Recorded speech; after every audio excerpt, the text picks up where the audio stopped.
जय श्री कृष्णा, राधे राधे। आप सभी को निर्जला एकादशी की बहुत बहुत शुभकामनाएं। आज की वीडियो में आप कुछ महत्वपूर्ण बातें जानने वाले हैं, तो वीडियो को पूरा जरूर देखिएगा।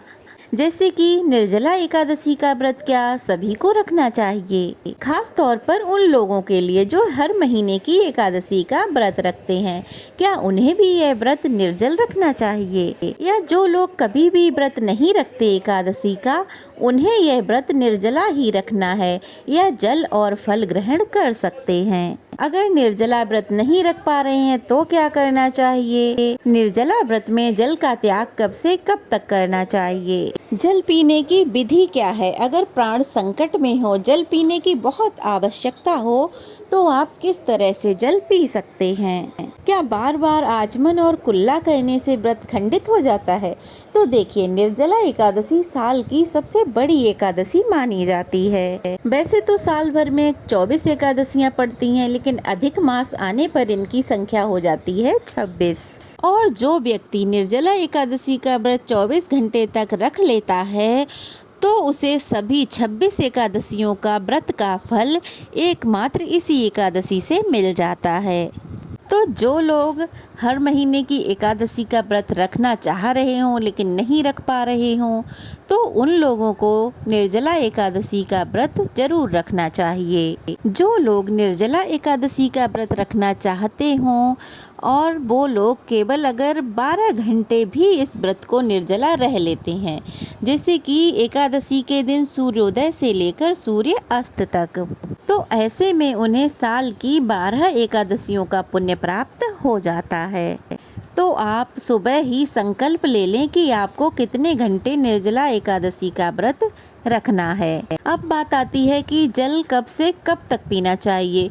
तो कुछ लोग हैं जो 10वीं तिथि से ही रात्रि के 12 बजे से ही जल का त्याग कर देते हैं, लेकिन पद्म पुराण के अनुसार एकादशी के सूर्योदय से लेकर द्वादशी के सूर्योदय तक ही एकादशी व्रत का पालन किया जाता है। तो अगर आप निर्जला व्रत रख रहे हैं तो आपको एकादशी के दिन सूर्योदय से पहले से लेकर द्वादशी के सूर्योदय तक ही जल का त्याग करना है। तो अगर आप निर्जल व्रत रख रहे हैं तो सूर्योदय से पहले आप कितना भी जल पी सकते हैं, लेकिन हाँ, जल के अलावा और कुछ नहीं ले सकते। सूर्य की पहली किरण के साथ ही आपका व्रत आरंभ हो जाता है और सूर्योदय की पहली किरण के साथ ही व्रतों के नियम का पालन करना शुरू हो जाता है। तो आप सब इस भ्रम में बिल्कुल भी ना रहें कि रात्रि के 12 बजे से ही जल का त्याग कर देना है। लेकिन हाँ, 10वीं तिथि को आपको प्याज का, लहसुन का, तामसिक भोजन का, इन चीज़ों का त्याग करना होता है। तो एकादशी व्रत शुरू करने से पहले आप पानी वाले फल, तरबूज, खरबूज, नींबू पानी, नारियल पानी, इन चीज़ों का सेवन कर सकते हैं। और जो लोग केवल 12 घंटों का ही निर्जल व्रत करना चाह रहे हैं, तो वो सूर्योदय से लेकर सूर्यास्त तक अपना व्रत करें और फिर शाम की पूजा करने के बाद जल ग्रहण कर सकते हैं। एक नियम ये भी है, ऐसा कहा जाता है कि एकादशी को आपको भर पेट जल नहीं पीना चाहिए। जल हो या जूस हो, जो भी चीज़ हो, भर पेट नहीं पीनी चाहिए।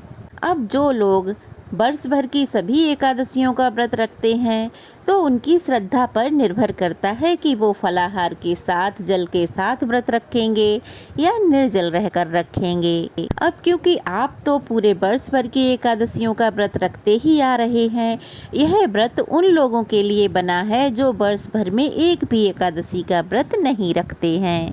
अब सभी गृहस्थ जनों को निर्जला एकादशी का व्रत इसलिए रखना चाहिए क्योंकि कभी ना कभी एकादशी में हमसे कोई ना कोई भूल चूक हो जाती है। तो अगर सामर्थ्य हो तो आप लोगों को भी निर्जल ही व्रत रखना चाहिए।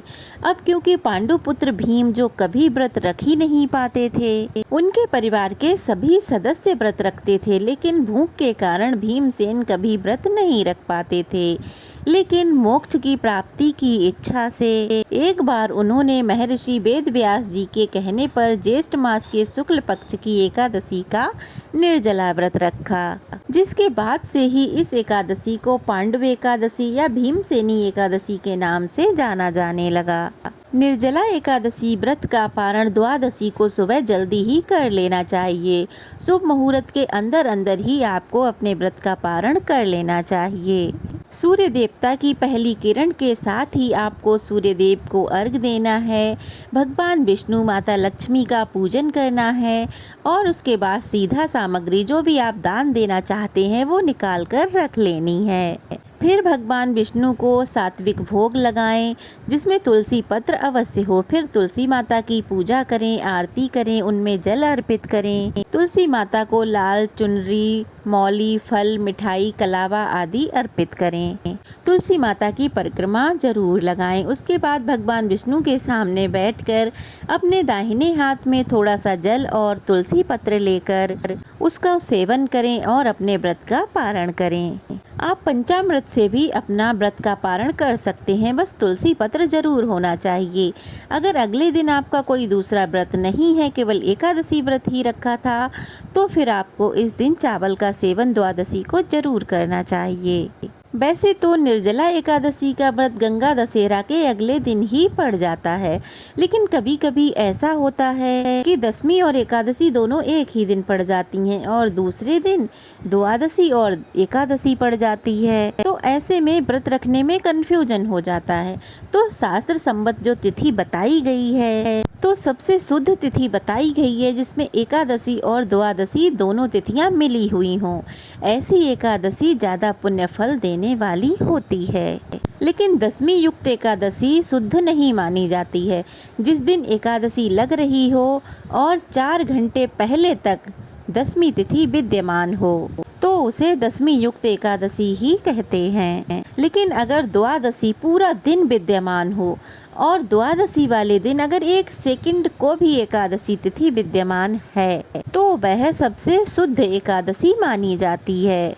तो अब आपको भ्रमित नहीं होना है। जब भी आपको एकादशी का व्रत रखना है तो द्वादशी युक्त एकादशी का ही व्रत रखें। अब बात करते हैं कि एकादशी के दिन आपने निर्जला एकादशी व्रत रखा है और ऐसी स्थिति आ गई है कि प्राण निकलने को आ रहे हैं, तो जल ग्रहण कैसे करें। तो शास्त्रों में इसके लिए एक विधि बताई गई है जिसे पशुवत व्रति कहते हैं। तो जब आपके प्राण संकट में आ जाएं, बहुत असहज महसूस होने लगे, तो आप एक थाली में जल डालें, उसमें गंगा जल डालें और 12 बार ओम नमो भगवते वासुदेवाय मंत्र का जाप करें। उसके बाद आप अपने दोनों घुटनों और हाथों को जमीन से लगाएं और पशुवत विधि से, जैसे पशु जल को पीते हैं डायरेक्ट मुंह से, वैसे ही आपको जल ग्रहण करना है। ऐसा करने से व्रत खंडित नहीं होता, लेकिन हाँ ध्यान रहे ये करना जब ही है जबकि आपके प्राण सच में ही संकट में आ रहे हों। तो चलिए अब जान लेते हैं पारण मुहूर्त के बारे में। निर्जला एकादशी का व्रत अगर आपने 6 जून शुक्रवार को रखा है तो आपको पारण करना है 7 जून शनिवार को दोपहर 1:44 से लेकर 4:31 तक। इसी बीच में आपको अपने व्रत का पारण करना है। अगर आपने निर्जला एकादशी का व्रत शनिवार को रखा है तो आपको अपने व्रत का पारण करना है रविवार को। रविवार को 8 जून को पारण करने का जो मुहूर्त है वो रहेगा सुबह 5:23 से लेकर 7:17 तक। तो आपको अपने व्रत का पारण इसी शुभ मुहूर्त में अवश्य ही कर लेना चाहिए, तभी आपको एकादशी व्रत का पूर्ण फल प्राप्त होगा और आपकी सभी मनोकामनाएं भी पूर्ण होंगी। तो ये थी आज की वीडियो, कैसी लगी कमेंट बॉक्स में ज़रूर बताइएगा। अच्छी लगी हो तो लाइक करके शेयर करें, चैनल को सब्सक्राइब करें। जय श्री कृष्णा, राधे राधे।